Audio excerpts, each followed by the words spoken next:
오늘 그 경기 방송에서 권태를 극복하는 사진 찍기. 많은 사람들이 권태로운가 봐요.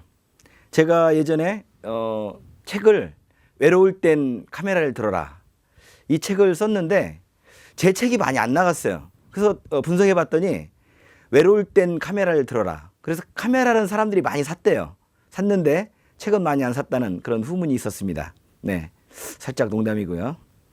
제가 지금 보통 이제 사진을 찍다 보면 지금 사진 찍은 것을 이런 강의를 통해서 라디오를 통해서 이미지를 설명하면서 한다는 자체가 쉽지 않은데 오늘 제가 동영상하고 사진을 같이 풀어나가는 과정이다 보니까 제가 이미지를 설명하면서 진행하도록 하겠습니다. 첫 번째 인트로 사진은 어떤 사진이냐면 상상을 해보세요. 3명의 자매가 사진을 찍으려고 하는데 카메라를 보지 않고 활짝 웃고 있어요. 한박 웃음이죠. 어떻습니까? 그 사람들은 카메라를 의식하고 있으면 굉장히 어색할 텐데 자기들끼리 몰입돼 가지고 굉장히 즐거워하고 있어요. 그러면 그 생각을 하면서 여러분 한번 이거 한번 해보실래요? 제가 둘, 셋 하면 같이 웃는 거예요. 둘, 셋. 같이 하시죠. 네. 그런데 이 웃는다는 게 보통 보면 우리가 웃음소리를 내고 진정으로 웃어야 웃음소리가 행복감을 준다고 생각하지만 절대 그렇지 않습니다. 우리의 뇌는 생각보다 좀 머리가 좋지 않아요. 무슨 얘기냐면 웃는 소리만으로도 엔돌핀이 생성된다. 그래서 가끔 다운될 때 살짝 웃어주는 것, 크게 웃어주는 것, 그것이 일상을 활력을 줄 수 있는 아주 또 하나의 권태를 극복할 수 있는 하나의 그 행위라고 봐도 되겠습니다. 근데 이제 권태를 얘기하기 전에 제가 제 설명을 해야 돼요. 지금 PT에 이런 얼굴이 나와 있어요. 카리스마적인 얼굴과 우스꽝스러운 얼굴. 그래서 하나는 둔을 부릅뜨고 있는 이미지 속에 아주 멋진 예술가의 어떤 포스가 있고 하나는 스케치를 했는데 굉장히 코믹하게 생겼어요. 제 얼굴을 스케치한 건데 파마 머리에 두 눈을 부릅떴어요. 그랬더니 이마에 주름이 3개 져 있고 콧수염, 그다음에 턱수염까지. 그런데 그걸 보는 사람들마다 웃음을 자아내거든요. 그래서 제가 저를 분석해 봤어요. 저는 양면성을 가진 사람이다. 카리스마 있고 때로는 코믹하고. 저는 제가 저를 봐도 권태롭지가 않아요. 한 가지로 일관하지 않거든요. 때로는 카리스마적으로, 때로는 웃기는 사람으로 사람을 만나면서 한결같은 사람이라는 말이 있죠. 한결같은 사람. 그 사람 우리는 이렇게 생각하고 있어요. 그 사람 한결같아. 참 좋은 사람이야. 근데 한결같은 게 또 좋은 것만 있는 게 아니야. 그 사람은 한결같이 인간성이 안 좋아. 이렇게 할 수 있는데 이 단조로운 것보다는 사람이 그때그때 많이 변화될 수 있는 그런 사람의 모습들, 표정 이런 것들. 제가 강의를 하고 있는데 앞에 있는 사람이 표정이 없어요. 그러면 굉장히 힘듭니다. 무표정하죠. 그 무표정한 것보다 권태는 없어요. 풍경도 그렇습니다.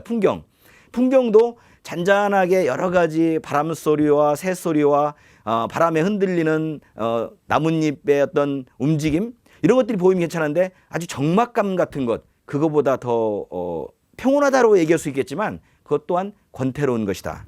이렇게 보면 되겠습니다. 저는 워낙에 권태로움을 두려워했나 봐요. 그래서 첫 번째 책 외로울 땐 카메라를 들어라. 그래서 외로울 때 카메라를 들기 위해서 그걸 외로움을 극복하는 방법에 대해서 많이 고민했던 그런 흔적들을 책에 나와 있고요. 두 번째는 제가 모델학과에서 12년 동안 모델을 가리키고 났는데 나중에 한참 지난 다음에 외국 서적 중에 여자 포즈, 천포즈라는 포즈가 책이 있었어요. 그래서 제가 그걸 번역을 했죠. 왜 그러냐면 번역을 했던 이유는 그걸 더 체계화시키고 공부를 하기 위해서. 번역 한 번 하려면 30-40번 이상을 그 책을 반복해서 읽고 스터디를 하지 않으면 안 되기 때문에 내 거화 시키는 데는 딱 좋아요. 저는 굉장히 행운하다고 생각하는데 저는 지금도 중년 여성에 대한 포트레이트를 통해서 포토 테라피를 하고 있는데 이 여성들의 그 포즈, 천포즈에 대한 것은 저한테 아주 강력한 그 힘을 줬다는 것. 그 다음에는 곤지영을 말하다. 1500년 전에 그 존재했던 분을 사진을 찍는 거예요. 보이지 않는 것을 찍는 것. 그래서 환영이라고 하죠. 일루전. 근데 이게 뭐냐면 우리는 이걸 알 수 있어요. 보통 자라 보고 놀란 가슴, 소뚜껑 보고 놀란다. 시각하고 카메라는 다릅니다. 카메라는 우리의 눈을 흉내내서 모방해서 만든 거예요. 조리개는 홍채, 뭐 렌즈는 수정체 이렇게 바뀌어 나와 있는데 사람의 눈은 착시를 일으킵니다. 자라를 보고 놀랐는데 소뚜껑을 보면 그 소뚜껑이 그 자라로 변해서 꿈틀거리는 걸 볼 수 있어요. 그런데 카메라는 있는 그대로를 아주 액면 보여주기 때문에 피도 눈물도 없어요.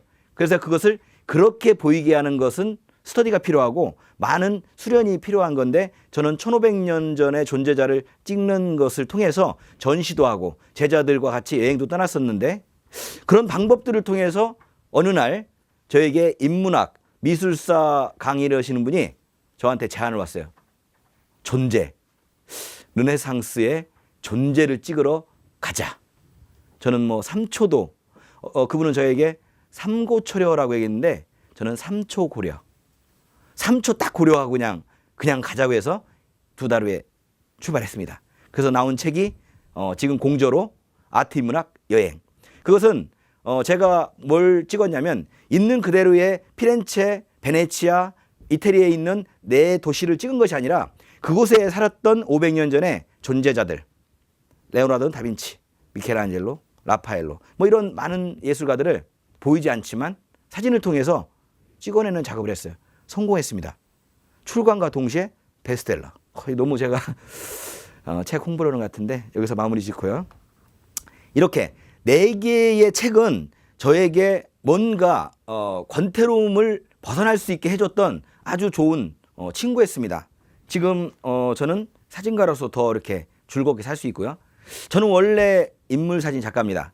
25년 동안 인물사진을 찍었고 인물사진을 찍고 있는데 어느 날 저에게 연락이 왔어요. 풍경사진을 가리킬 수 있느냐? 저는 생각해봤죠. 할 수 있을 것 같아. 왜냐? 사람의 얼굴에 표정 있죠? 그런데 그 표정을 풍경 속에서 표정을 잡아내면 된다. 네, 강의를 했어요. 많은 사람들이 아주 인기 강사가 됐어요.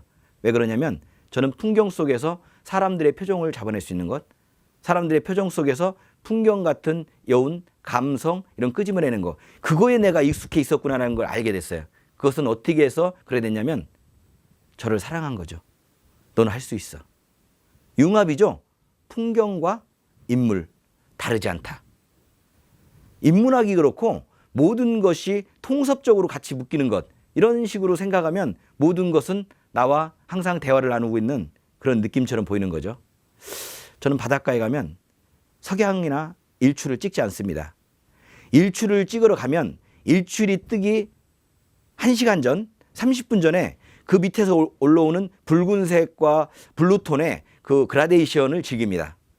이것 또한 우리가 항상 단면에 몇 분 정도 찰나가 다가오는 그런 것만을 즐긴다면 정말로 재미없을 거예요. 근데 저는 1시간 이상을 즐겨요. 1시간 전부터 올라오고 있는 그 붉은빛과 푸른빛의 조화를 느끼면서 저는 세상과 소통을 하는 거죠. 표정은 풍경이었다. 풍경은 표정이다. 지금 생각해 보면 저는 제 삶은 권태를 극복하는 삶이었던 것 같아요. 저를 사랑하고 제 얼굴에 대해서 분석하고 그다음에 책이나 이런 내용을 통해서 계속 연구하는 과정들, 그리고 풍경이라는 것이 얼굴에서 있는 내용과 감정이 다르지 않음을 항상 고민했던 그런 것 같아요. 철학자 선생님 한 분 계시죠? 쇼펜하우어. 그분은 이런 얘기를 했어요. 삶은 고통이다. 배고파도 고통이고 배불러도 고통이다. 무슨 얘기냐면 힘겨울 때는 노동이라든가 생존을 위해서 굉장히 힘들지만 편하고 뭔가 모든 게 갖춰지면 목적을 잃게 돼 있어요, 인간은. 그래서 권태롭다. 그래서 권태를 굉장히 위험한 덕목으로 지목했던 분 중에 한 분이 쇼펜하우어입니다. 저는 이분의 그 내용에 대해서 굉장히 많은 생각을 했었는데 이거를 사진으로 극복할 수 있다. 극복됩니다. 저는 극복을 했어요. 그 얘기를 한다면 권태라는 게 뭐냐. 지금 제가 보여드리는 이 PT에는 권태는 안개 속에 있는 이렇게 S라인으로 가고 있는 그 길을 보여주면서 권태란이라는 테마를 붙였어요. 무슨 얘기냐면 권태는 예상되고 밋밋한 것. 이건 권태예요. 그러나 안개는 예상이 되지 않습니다. 그러나 물론 우리가 가까이 다가보면 조금씩 보이죠. 벗겨지는 거예요. 양파가 벗겨지듯이 굉장히 현란한, 우리가 끝은 보이지 않지만 찾아가면 야금야금 보여요. 그리고 이 S라인의 길은 그 쭉 있는 보어 트랙 같은 그런 느낌이 아니라 꾸불꾸불 가서 언제 턴했을 때 새로운 세상이 펼쳐질지 모른다는 예상할 수 없는 그런 기대치, 이런 것들이 권태를 극복할 수 있는, 이 안개 낀 S라인의 길은 권태를 역설적으로 표현한 그런 내용이라고 생각하시면 되겠습니다.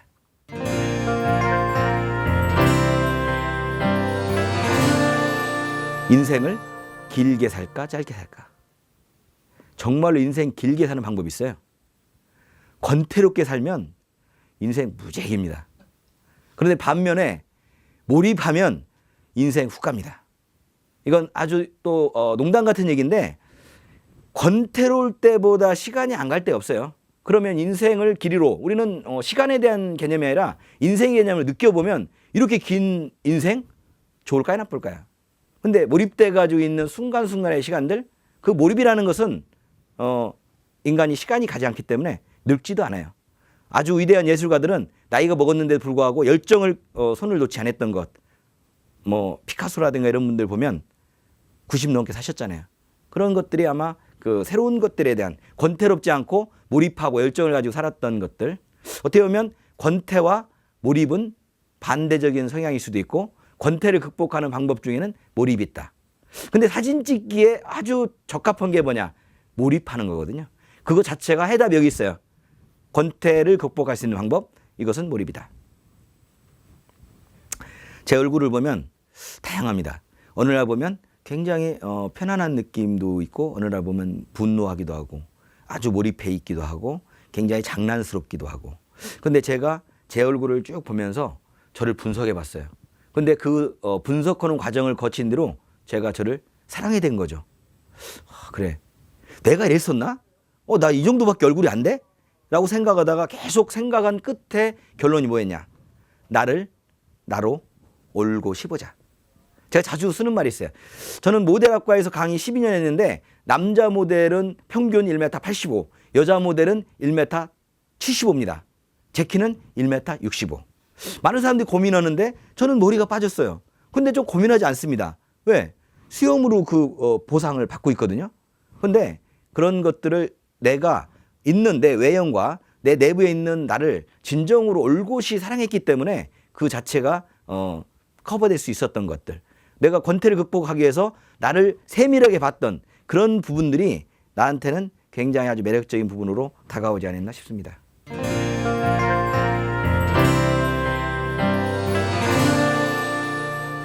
제가 자주 사진을 찍으면서 단지 사진만 찍지 않아요.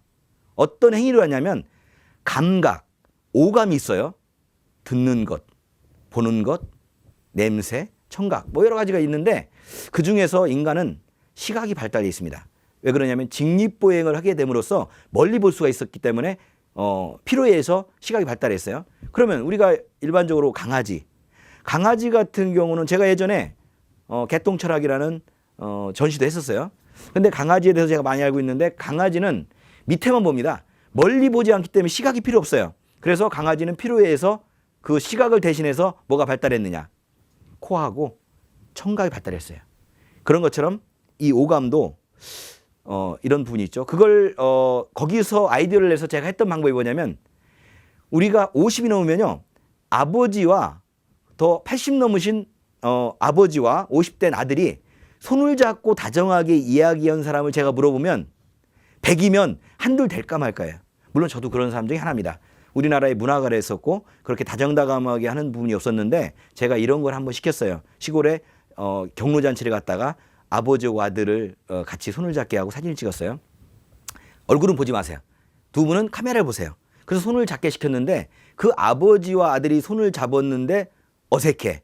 그런데 그분들이 두 분이 느꼈던 게 있습니다. 아버지와 아들이 그간 살아오면서 같이 했던 여러 가지 것들을 손을 잡으면서 그 촉각이 지가 살아왔던 것을 아주 주마등처럼 쫙 그려주는 것을 느꼈다는 거죠. 아버지와 아들. 80 넘은 동서지간. 50 넘은 딸과 70 넘은 어머니. 이런 관계가 손을 잡고 뭔가 촉감을 통해서 느끼지 못했던 부분에 있었던 분들을 느끼게 해줬던 것들. 이게 감성이죠. 선택과 집중. 아버지와 아들. 잠깐 한번 들어볼게요.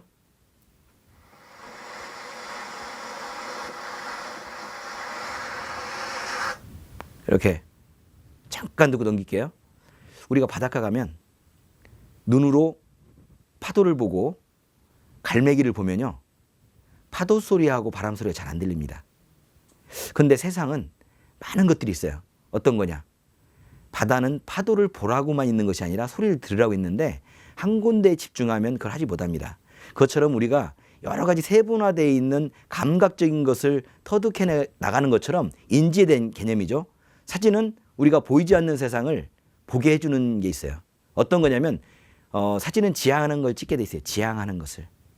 지향하는 건 뭐냐? 내가 보고자 하는 걸 보는데 보고자 하는 것을 보는데 그 안에는 내가 있어요. 그래서 제가 강의 중에 자주 하는 게 있습니다. 스마트폰 좀 줘보세요. 그래서 그분이 찍은 사진을 쭉 넘겨봐요. 그러면 그 사람의 스타일이 있어요. 이 사람은 좌뇌적 인간, 냉정하고 아주 철저하고, 이 사람은 감정적이고 뭔가에 대해서 감정이 굉장히 풍부하고 감각적이고 그 안에 있는 디자인적 요소에 뛰어난 분들. 그래서 직업이 이 사람이 맞는지 아니면 직업이 후천적으로 뛰어나서 된 건지 이런 부분들이 다 나와 있습니다. 그 사진 안에는 그 사람의 관심과 직업과 미래에 대한 비전 이런 것이 다 나타나게 돼 있는 거죠. 그래서 상대에게 그 사진을 보고 그 사람에게 그 사람에 대한 이야기를 나눴을 때 그 사람이 나와의 친분 관계까지도 엮어질 수 있는 것. 그것이 사람을 관심 있게 바라보는 것도 내가 상대를 바라보고 상대도 나를 관심을 가질 수 있는 것. 이 관계 또한 우리가 삶을 살아가면서 건태롭지 않을 수 있는. 우리가 사물뿐만 아니라 사람하고 관계를 갖죠. 그런데 사람하고 관계뿐만 아니라 정말로 재밌는 게 있어요. 풍경입니다. 사물입니다. 세상이죠. 세상이 많은 것들이 나에게 항상 말을 걸어오고 있어요. 어느 정도냐면 이런 거죠. 사진 찍기는 어떻게 보면 되냐면 사진 찍기는 잔잔한 호숫가에 돌을 던지는 것이다.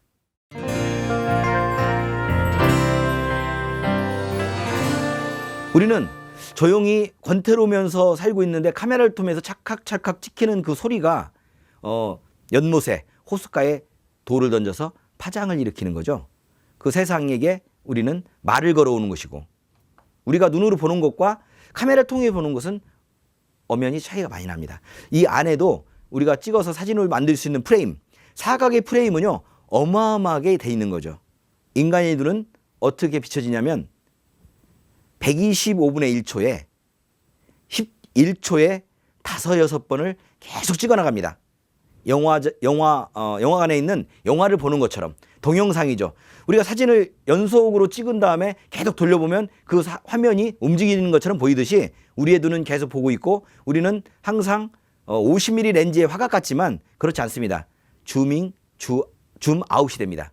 그 사람이 얘기할 때 그 사람의 입가를 클로즈업해서 보고 그 사람의 눈빛을 보고 그 사람의 머리 헤어스타일 보고 의상을 보고 전체를 보고 그 안에 있는 전경을 보고 계속 왔다 갔다 하면서 찰칵찰칵 찍히는 거죠. 1초에 5-6번씩.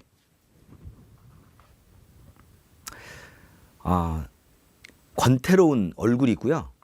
권태로운 풍경이 있습니다. 무표정보다 권태로운 게 없죠. 아무 의미 없이 서 있는 아무 말 않고 있는 그런 것들도 있죠. 그런데 그거를 무표정으로 보는 것이 아니라 내가 그 사람을 어떤 식으로 해석하고 어떻게 바라보냐에 따라서 그 사람이 정말로 평온하게 있는 정말로 상상 속에 잠겨있는 사람으로 볼 수 있는데 그거를 참 무미건조한 사람으로 보면 그렇게 아주 딱딱하고 저 사람하고는 상종 못할 사람을 볼 수 있어요. 근데 그거를 달리 보는 거죠. 결국은 카메라의 프레임처럼 세상을 보는 창처럼 그렇게 바라보게 되면 세상은 달라지게 돼 있어요. 저는 10년 전에 대학원 사진학과 논문을 중년 여성의 사진 촬영을 통한 포토 테라피 이걸 했어요. 근데 제가 그 사진을 찍으면서 포토 테라피로 가게 된 계기가 뭐였냐면 어느 날 제가 여성들에게 사진을 찍어주고 몇 개월 있다가 보니까 예뻐져 있어요. 근데 그 사진 찍어줬을 때 그분은 만족을 했죠. 근데 그분은 아름답다고 생각하는 그 얼굴을 계속 보면서 자기인 양, 자기 동일시를 했던 거죠. 사진은 객관적이기 때문에 남이 생각하는 거와 내가 생각하는 것을 같이 객관적으로 보고 그것을 일반화시키기 때문에 내가 그런 것처럼 착각하게 됩니다. 또 이런 분이 있었어요. 한 분은 제가 스튜디오에서 100커트 이상을 사진을 찍었는데 다 표정이 안 좋아요. 그런데 한 커트를 아주 한바구음 웃었어요. 자기 마음에 든대요. 그걸 가져가서 자기 컴퓨터의 바탕화면에 수첩에 그리고 핸드폰의 이 화면에 띄워놓고 계속 그것이 나다라고 얘기했는데 그분도 한참 지난해 만났는데 얼굴이 굉장히 밝아져 있었어요. 사진이 사람을 움직입니다. 사람을 바꿔놓습니다. 그게 포토 테라피인데 오늘 권태를 이야기하면서 내 얼굴 속에서 내가 그걸 보면서 행복감을 느낄 수 있는 것 그런 것들이 내 얼굴을 가지고 권태를 극복할 수 있다? 충분히 가능하죠. 여러분들 셀카 많이 찍으시죠? 셀카를 찍어서 마음에 드는 사진을 계속 골라내면서 그 사진을 고릅니다. 뭘 고르냐? 한 커트로 골라요. 한 10커트 이상을 찍어서. 이건 방법입니다. 여러분이 해보시면 돼요. 이건 사람이 바뀌어요. 완전히 바뀝니다. 하나는 진정으로 나다운 이미지를 찾는 거예요. 나다운 이미지. 나다운 이미지 찾으라고 하면 많은 사람들이 내가 굉장히 소심하고 때로는 불쌍해 보이기도 하고 때로는 안쓰럽기도 하고 이런 생각이 들어요. 그런 것들을 나다운 이미지로 생각하고 있고 또 하나는 뭘 고르라고 하냐. 남에게 보여주고 싶은 이미지를 골라라. 그러면 많은 사람들이 이렇게 합니다. 내가 찡그린 것보다는 웃는 얼굴을 보여줬을 때 상대가 나에 대해서 굉장히 긍정적일 거라는 생각 때문에 긍정적인 걸 보여줘요. 그래서 그걸 고른 다음에 여러분 이거 하시면 돼요. 적어. 왜 내가 나다운지 내가 왜 이걸 이렇게 나답다고 골랐는지 적으세요. 적은 다음에 그 다음에 또 왜 내가 남에게 이걸 보여주고 싶은지를 한번 보내세요. 9번, 10번 시작하면 결론이 이렇게 납니다. 그래. 처음에는 내가 이렇게 뚱뚱하지? 얼굴이 이렇게 내가 컸나? 이렇게 하면서 불만을 가져요. 때로는 분노할 수 있어. 저녁에 내가 너무 늦게 많이 음식을 먹고 해서 내가 살쪘다. 내 자신을 자책해요. 그런데 나중에 9번이 지나고 10번이 지나면 그 사람이 이렇게 변합니다. 야, 나를 내가 올곧게 나를 그냥 보자. 이게 나다. 천상천하 유아독전. 내가 나를 사랑하지 않으면 누가 나를 사랑할 것인가. 이런 거죠. 저는 사진을 풍경 사진을 찍으면서 한 3년 됐는데 굉장히 행복감에 빠졌어요. 권태로울 새가 없습니다. 왜 그러냐면 자연은 나한테 말을 걸어오고 있거든요. 그러면 제가 사진을 찍은 그 사진 안에서 자연과 대화를 나눠요. 그래서 사진을 찍으면서 대화를 나눕니다. 잘 있었어? 그리고 사진 속에는 또 진리도 저한테 줘요. 신이 구세주가 야 승혜야 인생은 이렇게 사는 거야. 그 안에서 저를 위안을 받아요. 책 읽지 않아도 돼. 찍으면서 현장에서 현장음을 듣는 거죠. 예를 들어서 제가 자연 속에 가서 어떤 풍광을 봤는데 차를 쭉 타고 가다가 석양에서 사진을 착각착각 찍었어요. 그랬는데 차창가로 비춰지는 나뭇가지는 흔들려 있었어요. 그런데 저 멀리에 강 건너에는 아주 평온했어요. 이게 무엇인가? 이 사진이 과연 나한테 뭘 의미하는가? 이런 생각. 공간에 대한 거리감을 저는 시간으로 바꿨어요. 뭐냐? 공간 가까운 곳을 현재다. 멀리 강 건너인 먼 곳은 과거다라고 생각했어요. 근데 생각해봤죠. 맞아. 내가 10년, 20년 전에 정말로 별것도 아닌 거 가지고 굉장히 불안해하고 나 이러면 인생 어떻게 사냐 생각하기도 하고 제가 나한테 왜 이렇게 원망도 하고 내 스스로에게 분노도 하고 이런 생각을 가졌었어요. 그런데 그 당시에는 그랬어요. 근데 시간이 지난 다음에 시간의 갭, 강을 건너온 것만큼의 공간감만큼 그만한 시간을 가지고 지금 지난 다음에 생각해 보니까 아무것도 아니었어요. 별것도 아니었어. 그걸 내가 너무 했다는 거야. 그 사진이 저에게 가르쳐 줬어요. 야, 너 지금 고독하지? 힘겹지? 화나지? 그거 시간 지난 별거 아니야. 그거 그냥 이렇게 알고 살아. 이런 식으로 저한테 메시지 주는 거예요. 그렇다면 정말로 한 권의 아주 두꺼운 철학 책보다도 한 장의 사진이 저한테 강력한 메시지를 주고 저한테 위안을 줄 수 있었다는 것. 그런 것들이 저한테는 큰 위안이었습니다. 너무 좋았다는 거죠. 그런데 이 창작자들이 하는 것 중에 낯설게 하기가 있어요. 글 쓰는 분들도 낯설게 하죠. 뻔한 얘기 쓰면 따라 아우 뭐 알아 그거 알아. 왜 그 얘기 또 해? 어? 사진도 그렇고 미술도 그렇고 음악도 그렇고 다 똑같습니다. 같이 통하죠. 소통을 하게 되는데 예를 들어서 낯설게 하기 중에 동네 여기를 돌아다녀요. 뻔해. 뭐 그렇지 뭐. 이 골목 지나면 저 골목이 나와. 그런데 그 골목을 담장 밑에 잡초, 길가어기에 있는 나뭇가지, 밑에 있는 돌뿌리, 이거를 다르게 보는 거예요. 어떻게 보느냐? 잘 있었어? 어제 비 많이 왔는데 힘들었어? 바람 부네? 너 나한테 손짓하는 거야? 안녕? 이거 의인화죠. 상대를 내가 사물로 보지 않고 친구로 보는 거예요. 아까 제가 말씀드렸듯이 나와의 대화를, 내면에 있는 나와 대화를 나눴지만 자연하고도 사물과도 대화를 나누면 그거보다 더 좋은 게 없어요. 그러면 뻔한 일상을 낯설게 봤죠. 그런데 정말로 재밌는 게 있어요. 여행을 가는 거예요. 여행을 가면 일단은 낯선 세상과 만나. 일단은 권태로지 않습니다. 그런데 여행을 더 즐기는 방법이 뭐냐? 낯선 곳에 가서 더 낯설게 해요. 제곱. 2 곱하기 2는 2의 제곱이죠. 제곱의 에너지가 나오기 때문에 여행을 즐길 수 있는 방법이 있습니다. 여러분에게, 저는 여행을 많이 다니는데 여러분에게 하나 사진을 찍으면서 여행을 가가지고 즐길 수 있는, 정말로 권태롭지 않으면서도 그 부분에 대해서 즐겁게 삶을, 나중에 갔다 온 그 사진을 가지고 계속 이야기를 꾸릴 수 있는 그런 걸 하나를 제가 소개해드리면 이겁니다. 권태는 정의가 예견되어지고 단조로운 것이죠. 여행은 우리가 패키지 여행을 가면 예견돼 있어요. 어디 간다고 패키지 여행 갈 수 있어요. 따라갈 수 있습니다. 물론 혼자 가서 자기가 개척할 수 있지만 따라가지만 그거를 달리 보는 거죠. 다르게 보면 그 여행지에 있는 부분들. 그래서 제가 마지막에 말씀드렸던 책에 아트 인문학 여행이라는 것은 아트 인문학 여행을 해외로 떠났어요.